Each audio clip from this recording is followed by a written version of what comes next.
Pues bien, mis amados hermanos, vamos a iniciar con nuestro devocional y hoy le titulamos Suaviza tu corazón y endurece tus pies.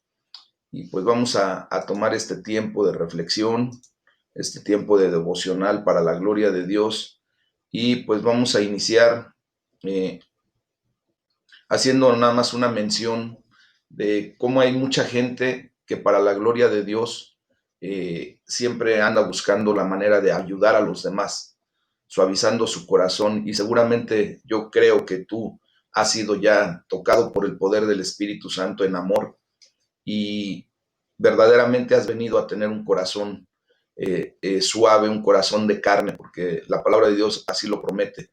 Dios dice que nos va a cambiar nuestro corazón de piedra por un corazón de carne, que aprendamos a amar, que aprendamos a hacer lo que Dios ha diseñado para cada una de nuestras vidas. Y también tenemos que aprender a endurecer nuestros pies para procurar que todo lo que la palabra de Dios nos dice, ¿verdad? Lo pongamos en obra, con pies firmes, con pies duros en el piso, para que de esa manera nosotros vayamos caminando conforme a lo que Dios quiere y seamos personas que tengamos coherencia entre lo que pensamos, entre lo que sentimos, pero también entre lo que hacemos. Entonces, amados hermanos, el día de hoy vamos a ver este tema de suaviza tu corazón y endurece tus pies. Y vamos a darle la lectura a el libro de los Proverbios, capítulo 17, del versículo 5 al 14, para tener el contexto de lo que Dios quiere hablar a nuestras vidas el día de hoy. Y dice la palabra de Dios: el que encarnece al pobre afrenta a su hacedor, y el que se alegra de la calamidad no quedará sin castigo. Corona de los viejos son los nietos, y la honra de los hijos sus padres. No conviene al necio la altilocuencia, cuanto menos al príncipe el labio mentiroso. Piedra preciosa es el soborno para el que lo practica. A donde quiera que se vuelve, haya prosperidad. El que cubre la falta busca amistad, mas el que la divulga aparta al amigo. La reprensión aprovecha al entendido, más que 100 azotes al necio. El rebelde no busca sino el mal, y mensajero cruel será enviado contra él. Mejor es encontrarse con una osa a la cual han robado sus cachorros que con un fatuo en su necedad. El que da mal por bien, no se apartará el mal de su casa. Y el que comienza la discordia es como quien suelta las aguas. Deja pues la contienda antes que se enrede. Esta es palabra de Dios, hermanos. Y recuerden que los proverbios pues vienen a ser como lineamientos para nuestra vida. Dios, a través del rey Salomón, ¿verdad?, nos da una serie de lineamientos y recomendaciones para que tú y yo podamos transitar por esta vida en una cordialidad entre nosotros como seres humanos. Y nos hace una serie de comentarios y reflexiones que tendríamos que hacer y vivir para efecto de entender el amor por los demás. Porque cuando venimos a entender este proverbio, esta parte de la escritura que acabamos de leer, Dios nos da un amor por los demás, nos enseña cómo llevarnos correctamente. Fíjense que si tenemos un corazón que ha sido reblandecido por Dios, como decía al principio, Dios se comprometió a cambiar nuestro corazón, ese corazón duro de piedra, ese corazón que normalmente destilaba ira, enojo, molestia sin razón muchas ocasiones. Dios lo ha venido transformando para hacerlo un corazón de carne, un corazón reblandecido. E inevitablemente, hermanos, cuando esto sucede, vamos a sentir amor por los demás, vamos a sentir compasión, vamos a sentir ternura, vamos a sentir esa misericordia que Dios nos hace ver que Él tiene por nosotros. Y acordémonos que siempre vamos a ir en esta condición de dar de gracia lo que hemos recibido de gracia. Cuando tú y yo hemos recibido del amor de Dios sin que nos haya costado nada, ¿verdad? Los recibimos de gracia. Fue un regalo inmerecido muchas veces que ahora tenemos a disposición, y que eso nos enseña a amar a los demás sin que tenga un costo para los demás, que nosotros aprendamos a dar lo que el Señor nos dio. Entonces, nuestro objetivo debe ser vivir una vida que cultiva el amor. así como lo leímos ahí en el versículo 9. Tú y yo tenemos que aprender a cultivar el amor en la vida de las personas, en la vida de la gente que nos rodea. Y dentro de ese cultivo del amor está el amor por los pobres. Nuestra actitud hacia los pobres, hermanos, debe reflejar nuestra actitud hacia Dios. Leímos ahí en el versículo 5, en la parte primera, que el que se burla del pobre ofende a su creador. En la versión que leí es el que ofende a su hacedor. Nosotros tenemos bien claro que nuestro hacedor es nuestro creador, el Dios Todopoderoso. Por lo tanto, si nosotros ofendemos a una persona que se encuentra en una condición de pobreza, pues verdaderamente venimos a ofender a Dios. Entonces esto nos enseña a tener amor por aquellas personas que de alguna manera carecen de situaciones o de condiciones que posiblemente tú y yo tenemos. Como pueblo de Dios, hermanos, estamos llamados a la amistad con todo mundo, con absolutamente todo el mundo, con los pobres, y tenemos que estar también al servicio de los pobres. Tenemos que aprender a darnos por ellos también. Entonces, esto nos lleva a tener también un amor por nuestra familia. El ideal de Dios es que disfrutemos de relaciones cercanas y amorosas entre padres, abuelos, hijos, hermanos, ¿verdad? Nietos, sobrinos. Toda nuestra prole debe de tener una condición de amor de parte de nosotros. O sea, nosotros tenemos que cultivar el amor por toda nuestra familia, no solamente por los que nos caen bien o no solamente por los que de alguna manera convivimos constantemente, sino por toda nuestra familia. Y aquí yo quiero ser un poquito más enfático, hermanos, en entender que nuestra familia extendida, o sea, la familia de la fe, también tiene que recibir el amor que Dios ha puesto en tu corazón.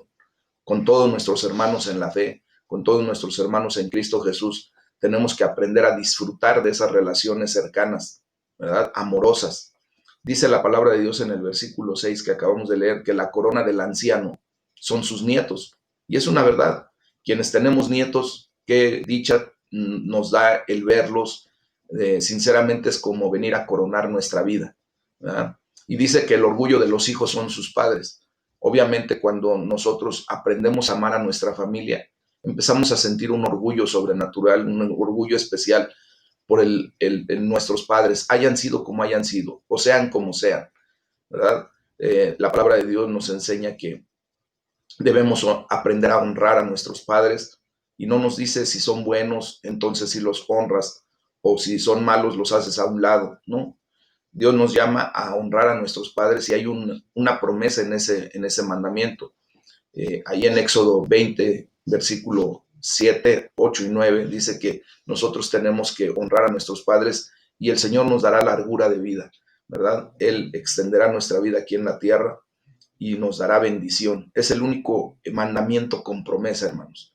Entonces, tenemos que aprender a desarrollar ese amor, a cultivarlo. También, hermanos, tenemos que cultivar el amor por nuestros amigos. En estos tiempos que estamos pasando tan difíciles, ¿verdad? Muchas veces no nos basta más que levantar el teléfono y llamarle a un amigo que está aún cuando está lejano físicamente, que lo hagamos sentir que está cerca de nosotros, que está en nuestro corazón, que sentimos amor y afecto por él. Porque en muchas ocasiones, hermanos, aún entre amigos, no nos damos a la tarea de poder hacerles saber lo que verdaderamente Dios ha hecho sentir, nos ha hecho sentir por esas personas. El amor entre amigos cercanos es extremadamente valioso. La palabra de Dios nos enseña a cuidar nuestras amistades. Y esto conlleva a no ofendernos con facilidad ni guardar rencor por cualquier situación que podamos pasar con nuestros amigos. Recordemos, hermanos, que nosotros ya tenemos la consigna de tener un estilo de vida perdonador, de tener un estilo de vida de declarar desde el inicio del día que hoy no me ofende nada ni nadie. Y cuando tomamos esa actitud, hermanos, le quitamos toda la fuerza de la mentira de Satanás. Cuando nosotros decidimos que nada nos va a ofender, empezamos a vivir de una manera diferente, de una manera correcta. Porque en muchas ocasiones el enemigo utiliza esa trampa, propiamente es la carnada que Satanás utiliza a través de la ofensa para hacernos caer en la trampa del engaño. Sabemos que nuestra lucha, nuestra condición no es contra sangre ni carne, sino contra huestes y potestades de maldad. Desgraciadamente el enemigo es muy hábil para influenciar en la vida de nuestros seres queridos, de nuestros amigos, de la gente que está cercana a nosotros para ofendernos y para hacernos caer en la trampa de la mentira, del engaño. Y entonces sentir culpabilidad después y distanciarnos de nuestra relación personal con Dios. No dejemos que esa carnada nos atraiga. La ofensa, hermanos, ya para nosotros tiene que ser una situación completamente alejada de nuestra vida. Si alguien viene y actúa en contra nuestra primera reacción que tenemos que tener no es de ofendernos, es de tener misericordia, de tener compasión por esa persona y de orar por él, por esa persona que pudo traer algún agravio a nuestra vida y perdonar, que esa es la condición mayor. Recordemos que nosotros ahora en el carácter de Cristo, ¿verdad? Nosotros venimos a ser perdonadores en el nombre de Jesús. El versículo 9, si ustedes quieren reafirmar esto, ahí en el proverbio que estamos leyendo, dice que el que perdona la ofensa cultiva el amor. Y el que insiste en la ofensa, pues divide a los amigos, ¿verdad? Entonces tú y yo tenemos que aprender a cultivar el amor a través del perdón de cualquier tipo de ofensa, por grave que sea, hermanos. Recuerden que nuestro Señor Jesucristo nos perdonó en la cruz del Calvario todos nuestros agravios que hicimos en su contra y en contra de mucha gente, ¿verdad? Y él perdonó. Y cuál haya sido tu agravio, cuál haya sido tu ofensa, pues solamente Dios y tú lo saben. Hasta qué punto llegaste a ofender a alguien, a lastimar a alguien, solamente tú y Dios lo saben. Pero a final de cuentas, todas las ofensas, todos los pecados que nosotros cometimos, ya fueron clavados en la cruz del Calvario y por lo tanto tú y yo tenemos la bendición del perdón de nuestros pecados. Amén. Entonces, esto nos lleva, como les decía, a amar a los que nos critican, tener amor por los que nos critican, por aquellas personas que están en nuestra contra, que de alguna o de otra manera nos señalan. Jesús nos dijo en Mateo 5:44, ama a tus enemigos, ¿verdad? Y no te está diciendo solamente a los enemigos que de alguna manera crees que van a llegar a caerte bien porque puedan cambiar y porque puedan dejar de ofenderte o puedan dejar de hacer algo en contra tuya. No, nuestro Señor Jesucristo nos dice, ama a tus enemigos, o sea, a todos, aquella persona, hasta la más peor que se haya portado contigo, tienes que aprender a amarla. Ese es un corazón suave que está dispuesto a recibir críticas, hermanos. Ya sea de a un amigo o hasta de un enemigo, de una persona que de alguna manera no le caemos bien, ¿verdad? Dice la palabra de Dios ahí en el Proverbio 17, versículo 10, dice que cala más un regaño en el hombre prudente que 100 latigazos en el obstinado, en el necio, ¿verdad? Entonces, para nosotros, verdaderamente muchas ocasiones hasta una crítica puede venir a ser como un regaño, pero como somos prudentes tú y yo en el nombre de Jesús, nos va a calar, nos va a llegar y nos va a hacer reaccionar correctamente. Y no así como cuando estábamos sin Cristo, ¿verdad? Que la gente nos podía decir cualquier cosa y no nos hacía mella, no, era como 100 latigazos nos pudieran haber dado y nosotros obstinados en nuestro mismo error, en nuestra misma condición. Entonces, tenemos que hacer hasta lo imposible, hermanos, todo lo posible o lo imposible para evitar discusiones. El versículo 14 es muy claro. Dice que río desbordado es el pleito que se inicia y más vale retirarse que complicarse en ese pleito. ¿Qué nos enseña esta palabra, hermanos? Que nosotros tenemos que ver que cuando hay una situación se puede salir tanto de control que de inicio no podemos percatarnos de la magnitud de cuando empezamos un problema, cuando empezamos una discusión, cuando empezamos un arrebato, ¿verdad? Y es como una explosión, hermanos. Recuerden que la explosión tiene por característica que se sale de control, todo se sale de control. No hay un método para decir va a llegar hasta este punto o hasta este nivel. Una explosión, una vez que inicia, ¿verdad? Ya no sabe uno hasta dónde va a parar. Entonces, dice que más vale retirarse a tiempo que complicarse en ese problema. ¿Qué tenemos que hacer tú y yo según esta enseñanza? Que cuando se empiece una discusión, una pelea, una disputa, hermanos, lo que tenemos que hacer es retirarnos. Decir, ok, tal vez hasta darle la razón a la persona con la que pudiéramos estar discutiendo y permitir que el temperamento, más bien la temperatura del momento baje. ¿Para qué? Para que de esa manera después podamos tener una discusión, no una pelea. Recuerden que nosotros tenemos el derecho de discutir, tenemos el derecho de airarnos, pero no tenemos el derecho de pecar. La palabra de Dios nos dice, airaos, pero no pequéis. Es una situación que el Señor nos permite, porque obviamente tú y yo tenemos el de demostrar una inconformidad, pero no al grado de provocar un problema mayúsculo por la situación de mostrar esa inconformidad. Entonces, primero nos retiramos, dejamos que las aguas se calmen y posteriormente discutimos. Una discusión es cuando yo pongo mis puntos de vista sobre un tema y permito que la contraparte ponga sus puntos de vista sobre el mismo tema y lleguemos a un acuerdo, a un concilio. Eso es discutir, hermanos. El hecho de pelear es imponer mis puntos de vista. Eso no lo debemos hacer tú y yo. Tú y yo tenemos que aprender a discutir. ¿Ok? Entonces, aquí le podemos decir a nuestro Señor que nos ayude a amar de esta forma, que nos ayude a cuidar nuestras relaciones familiares, que nos ayude a cuidar nuestras relaciones con los amigos, que nos ayude, es más, a amar a aquellos que nos critican, que nos señalan, que se muestran a nuestra vida y se levantan como nuestros enemigos, que nos ayude a amar más a los pobres y hacer marcar una verdadera diferencia en sus vidas, que pongamos los pies de plomo, unos pies firmes para hacer lo que nos corresponde hacer, hermanos. Si en nuestra mano está poder apoyar, ya sea materialmente, económicamente, a una persona necesitada, que la firmeza que Dios está poniendo en nuestras vidas sea la suficiente como para verdaderamente apoyar. Y en ese sentido venimos a ver el amor por Dios, porque cuando tú y yo aprendemos a amar a los que vemos, ¿verdad?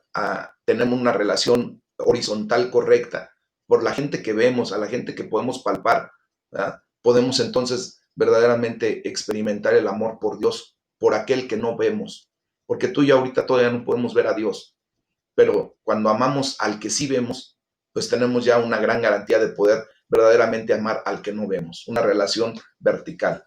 Y vamos a leer lo que dice Romanos 2, del versículo 17 a Romanos 3, versículo 8, porque aquí se nos enseña cómo debe ser el amor por Dios.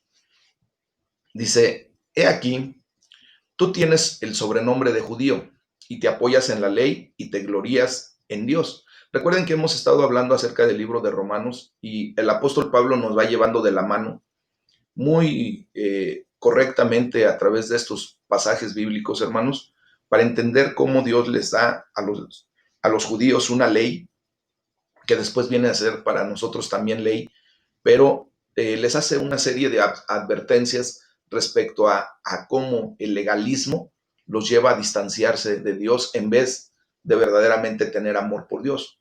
Y a nosotros ahora, como hijos adoptivos de Dios, nos enseña primeramente a tener amor por Dios para poder nosotros después obrar por la ley o atender a la ley, ¿verdad?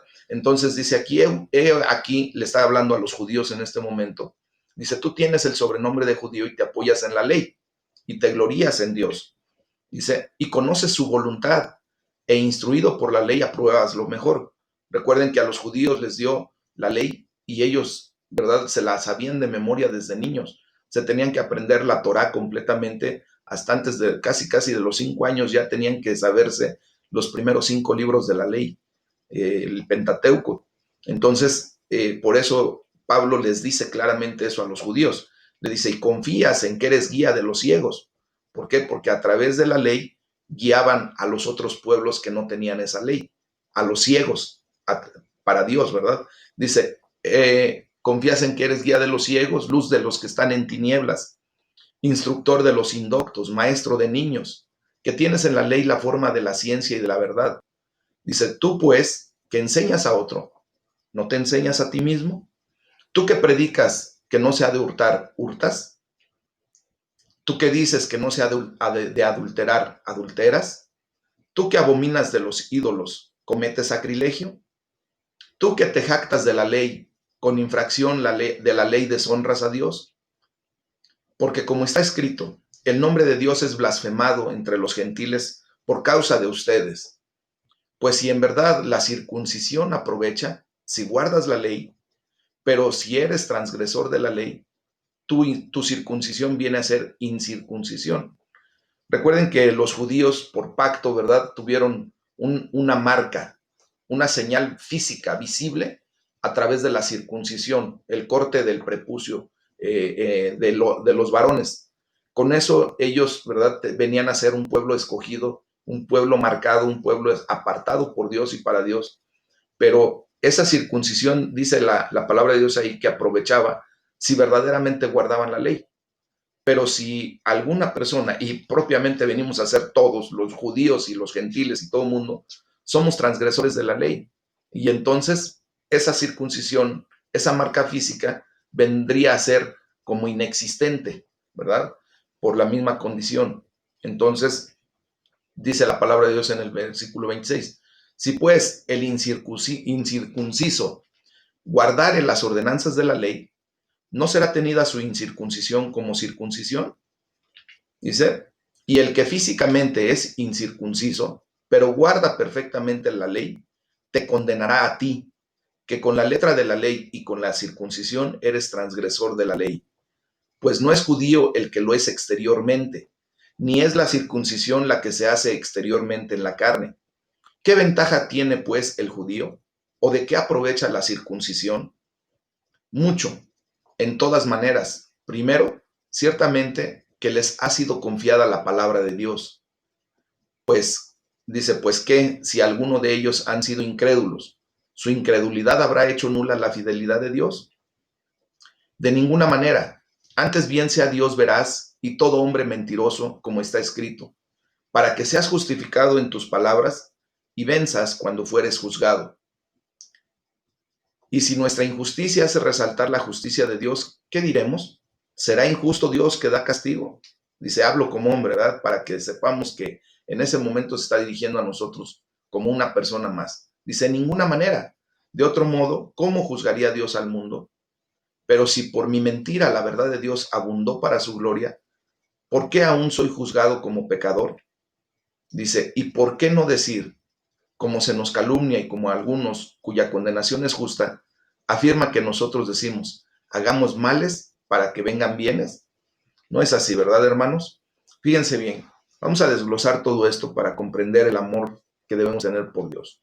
Miren, no importa verdaderamente lo que esté sucediendo en nuestro exterior si no tenemos un corazón tierno.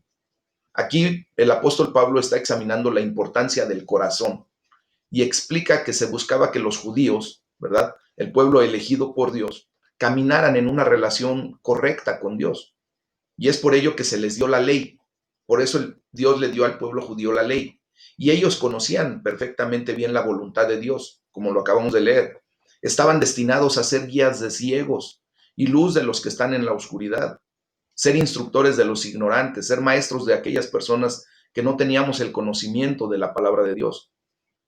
Dios les asignó esa tarea a los judíos, hermanos. De hecho, hasta el día de hoy, pues de ellos mana mucha información, ¿verdad? De lo que ellos han estudiado por lo largo de todos estos siglos. Y los sabios judíos, pues han logrado tener una iluminación mayor a través de el acercamiento que tienen con Dios y nos guían y nos dieron guianza primaria, pero ahora, desgraciadamente, sus corazones se volvieron duros. Y entonces dice aquí que la circuncisión física, que era el signo externo y visible, que era destinado a reflejar la actitud interior e invisible del corazón, pues se vino abajo. ¿Por qué? Porque su corazón se endureció, se hicieron soberbios. Normalmente los judíos, ¿verdad?, tienen una arrogancia porque conocen la palabra de Dios, porque a partir de que, pues obviamente ellos tienen el idioma original de las escrituras, pues pueden dilucidar más, con mayor profundidad lo que la palabra de Dios nos enseña. Entonces aquí Pablo argumenta que lamentablemente ellos, como todos nosotros, han fallado en guardar la ley de Dios. Y entonces Pablo se enfoca en lo que realmente importa y dice que el verdadero judío lo es interiormente. Por eso tú y yo ahora venimos a ser parte del pueblo de Dios, parte del pueblo que ha sido adquirido por la sangre de Jesucristo y que verdaderamente no somos judíos de nación física, como nacionalidad. Nosotros, pues la mayoría de nosotros somos mexicanos, pero ahora venimos a ser aceptos en el amado y venimos a formar parte del pueblo judío de Dios en lo interior, porque la circuncisión es la del corazón. Dios te ha circuncidado a partir del día en que tú lo recibiste como Señor y Salvador. Hizo una marca en tu corazón, ¿verdad? y esa marca la realiza el Espíritu Santo y no la palabra, el mandamiento escrito, no la ley, sino ahora el amor de Dios que viene e inunda tu corazón, inunda tu vida y el Espíritu Santo te sella. Ahí es a donde tú adquieres la circuncisión, es a donde tú has permitido que se corte aquello que estorba para que tú puedas ser limpio. Con todo el respeto y el amor que me merecen, hermanos, les voy a comentar exactamente la condición de la circuncisión. ¿Por qué Dios llevó al pueblo judío a ser todos los varones circuncidados? Porque el prepucio, hermanos, cuando existe, cuando está presente en el pene, desgraciadamente no permite un aseo correcto y siempre va a guardar impurezas, va a guardar pecaminosidad, para que me entiendan espiritualmente. ¿Qué es lo que sucede cuando se hace el corte del prepucio, que viene a ser propiamente la circuncisión? Se permite un aseo correcto, ¿verdad? Entonces, en ese sentido, nuestros corazones, al tener literalmente, o sea, en una expresión espiritual, un prepucio que impide que seas limpio, que te puedas asear correctamente el corazón constantemente, te va a tener impurezas ahí guardadas. Y ahora aplica no solamente para los varones, aplica también para las mujeres. Obviamente las mujeres no tienen prepucio físicamente, pero en el corazón existe algo que puede venir a ser como una protección, como una cobertura, que cuando no se asea correctamente ese corazón, hay impureza y hay pecado y hay maldad y hay todo lo que nosotros no tenemos ya para qué permitir que se siga guardando. Cuando viene la acción del Espíritu Santo, corta esa área de nuestro corazón que impedía que nosotros fuésemos limpios, puros, ¿verdad? Y ahora la gloria de Dios se manifiesta en nuestras vidas porque la sangre de Jesucristo viene y limpia completamente nuestra existencia. Ya no hay un estorbo, ya no hay algo que impida que se asee correctamente nuestro corazón y que ahora venga a ser un corazón de carne nuevamente, un corazón que pueda tener sentimientos correctos. Entonces, aquí Pablo enfoca, ¿verdad? Se enfoca en lo que verdaderamente importa. Y dice, el verdadero judío lo es interiormente. Tú vas a ser un verdadero cristiano desde lo interior, no porque te puedas poner aquí un letrero que diga soy cristiano, o no porque traigas una camiseta con la imagen del pescadito, ¿verdad? O con el letrero de X o Y, o con cualquier otra cosa que te haga físicamente, le diga a la gente que eres cristiano, o porque andes en la calle con tu Biblia, ¿verdad? Y todo el tiempo abrazando tu Biblia. Eso no indica que eres cristiano, hermano. Lo que verdaderamente indica es lo que hay en tu corazón, en el interior. Entonces, la circuncisión es la del corazón, la que realiza el Espíritu Santo de Dios, no la ley, no el mandamiento escrito. Aquello que le importa a Dios es el corazón, hermanos. Toda persona que tiene al Espíritu Santo de Dios viviendo en su corazón recibe la misma herencia que los judíos del Antiguo Testamento. Esto de verdad nos incluye a ti y a mí cuando somos verdaderos cristianos, cuando somos verdaderos hijos de Dios, cuando seguimos las pisadas de Cristo. Ahora, la pregunta es, ¿significa esto que no hay valor en aquello que los judíos habían recibido? Sí, sí hay mucho valor. Afirma que hay grandes ventajas de ser judío. Por ejemplo, a los judíos se les confiaron las palabras mismas de Dios. Dios les confió la Torá, los libros de la ley. De hecho, les confió plenamente la palabra completa en el Antiguo Testamento. Y debe ser un privilegio asombroso el hecho de saber que alguien tan increíblemente importante como Dios te confía lo más valioso de Él para este mundo, que es los preceptos, los valores, todo aquello que verdaderamente todo ser humano debería de estar siguiendo, y sería una condición de vida completamente diferente, ¿verdad? Sin embargo, ahora tú y yo, como cristianos, como hijos adoptados por Dios por la sangre de Cristo, no solo tenemos las palabras de Dios en las escrituras como ellos las tenían, hermanos, sino que también tenemos ahora las palabras del mismo Señor Jesucristo y de sus apóstoles, con lo cual nosotros tenemos la sana doctrina, la doctrina de los apóstoles. Tenemos el resto del Nuevo Testamento. Los judíos se quedaron atorados en el Antiguo Testamento, ¿verdad? Y tenemos una ventaja aún mayor. ¿Por qué? Porque ahora nuestro Señor Jesucristo se ha revelado a nuestras vidas y ha venido a ser el gran rabí, el gran maestro, ¿verdad? Y Él es el que ahora nos enseña cómo caminar por este mundo. Nosotros no dependemos de enseñanzas humanas, dependemos de enseñanzas del Maestro de Maestros, del Señor de Señores, del Rey de Reyes. Y de esa manera es como nosotros tenemos que transitar por esta vida. Más adelante, hermanos, el libro de los Romanos, el apóstol Pablo nos explica más detalladamente todo esto de los capítulos 9 al 11, y en algún momento los vamos a estar estudiando.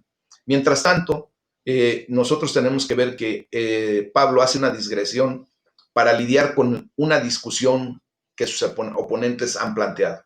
Una digresión es cuando, como yo de repente me tengo que salir un poquito del tronco del tema para traer una alusión que me apoye para explicar mejor ese tema, ¿verdad? Esa es una digresión.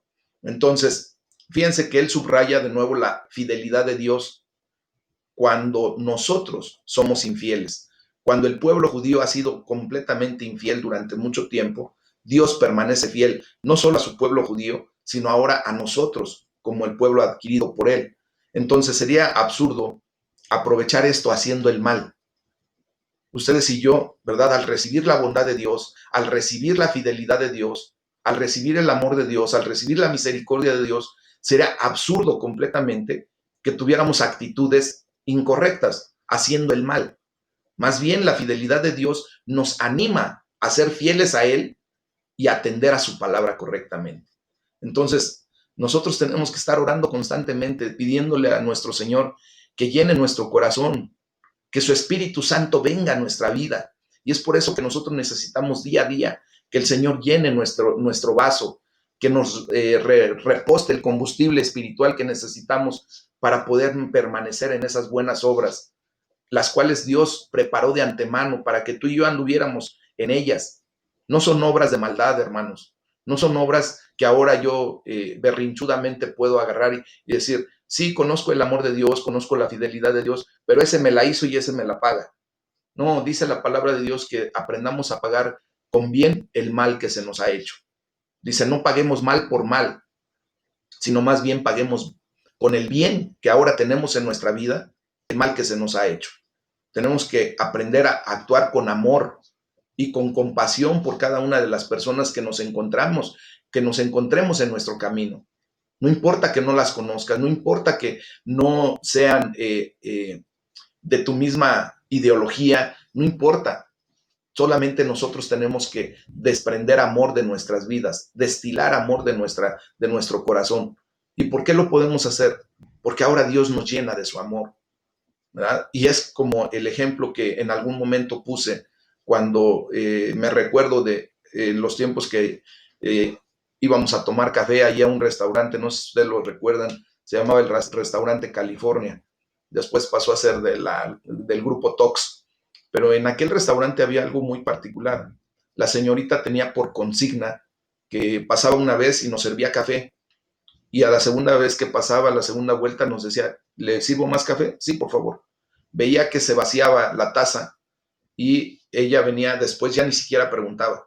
Volvía a verter café en nuestras tazas, rellenándolas. Y llegaba el momento en que daba 2, 3 vueltas, veía que estábamos consumiendo más café y llegaba y dejaba la jarra completa, ¿verdad? Para que nos sirviéramos ya nosotros. ¿Qué quiero decir con este ejemplo? Hermanos, cuando Dios ve que tú permites que tu corazón se vacíe, destilando ese amor, derramando ese amor hacia cualquier persona que Dios ponga en tu camino, a través de la misericordia, del amor, de la acción firme, con tus pies firmes puestos en eso y aportando lo que tienes que aportar, sea palabra, sea economía, sea cualquier situación que Dios ponga en tu corazón, dar a esa persona y lo haces, Él sabe que tu combustible lo consumiste en esa condición, en esa buena acción. Y Él va a venir y va a repostar nuevamente ese combustible. Te va a llenar como la señorita de café, ¿verdad? Y va a llegar el momento en que Dios te va a seguir cambiando ese corazón y lo va a seguir acrecentando, porque sabe Él que tú no te vas a quedar egoístamente con lo que Él te da. Sabes que es así como opera el dicho de nuestro Señor Jesucristo cuando dice que nadie echa vino nuevo en odre viejo. Cuando nosotros venimos a ser odres viejos, desgraciadamente ese odre se hace tan rígido que cuando venga el vino nuevo, hermanos, la acción de la fermentación del vino nuevo va a provocar que ese odre se rompa, porque no tiene la capacidad de estirar, ¿verdad? De flexibilidad. Por eso el Señor quiere que tú y yo siempre nos mantengamos como odres nuevos, capaces de ser flexibles, para que Él vierta cada vez más y más de ese vino nuevo y que ese vino pueda ser utilizado, que verdaderamente venga a ser bendición para la vida de la gente. Entonces, si nosotros nos convertimos en odres viejos, que no queremos dar de lo que el Señor nos da, vaya el momento en que se revienta ese odre por la inflexibilidad, por la apatía, por la falta de interés por los demás, por la falta de amor por los demás. ¿Y qué pasa cuando se revienta el odre? Se desperdicia el vino, se desperdicia la bendición de Dios. Entonces, nosotros tenemos que venir a dejar que nuestro Señor, ¿verdad?, nos vuelva a refrescar en esa condición. Y por eso tenemos que venir día a día delante de Él. Para que se mantenga un odre fresco, hermanos, todos los días se lo tiene que mojar y exponer al sol. Mojar y exponer al sol, ¿verdad? Para que de esa manera sus fibras siempre se mantengan flexibles, no se hagan rígidas. ¿Qué es lo que sucede con nuestras vidas? Nosotros tenemos que aprender a venir a ser llenos del Espíritu Santo, pero también exponernos ante la vida para derramar lo que el Señor nos ha dado. Y es así como opera esta situación. Tú ahora estás siendo lleno del amor de Dios, estás siendo lleno de su palabra. No seamos como los judíos, que tienen mucho conocimiento, pero desgraciadamente tienen mucha arrogancia. Tú y yo tenemos que venir en humildad y en mansedumbre, así como nuestro Señor Jesucristo vino, para que lo que el Señor está depositando en nuestras vidas, nosotros también seamos capaces de llevarlos a otros, en el nombre de Jesús. Y por eso le podemos decir que nos lleve, ¿verdad?, nos llene nuestro corazón con su Espíritu Santo, nos llene ese vaso, esa copa que sea rebosante, hermanos, que nos llene de su amor, que nos llene de su compasión por cada persona que nos encontremos. Y podemos decirle también gracias por haber confiado en nosotros, por habernos confiado las mismas palabras de Dios, la voz de Dios a través de su palabra, por habernos confiado las palabras de nuestro Señor Jesucristo cuando vino a esta tierra, por habernos confiado las palabras de los discípulos que fueron enseñados a los pies de Cristo, para que tú y yo ahora vengamos en esta realidad a ser parte de la gran bendición que Dios quiere derramar a la humanidad. Tenemos que pedirle al Señor que nos ayude a ser siempre fieles a Él, en el nombre poderoso de Jesús, hermanos. Y es como debemos nosotros actuar. Amén. Entonces,